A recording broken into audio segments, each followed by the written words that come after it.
Magbigay tayo ng tips para sa mga nanais magtatanim.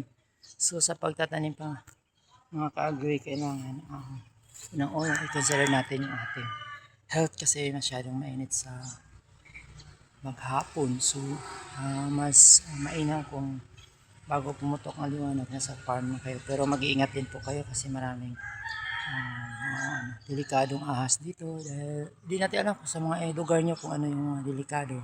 Basta dito delikado dito yung cobra, kaya nag-full battle ako. So mayroon akong sombrero, jacket, gloves, then pantalon and bota.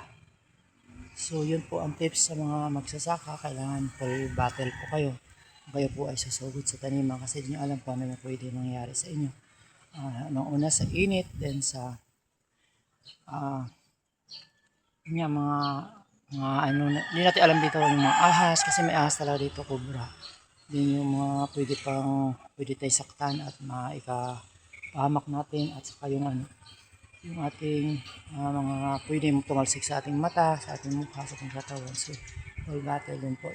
Then, higit sa lahat, yung nasa liig ko ay larawan po ni Jesus Christ na ginawa kong kwentas kasi lagi ko kasama yan para sa aking mga ginagawa. Lagi natin centered ang Panginoon sa ating buhay. So yan lang po. Maraming salamat sa mga subscribers, followers, and click na notification bell. Then mga nag-follow sa aking videos, thank you very much. Sana hindi kayo magsawa. Bye bye.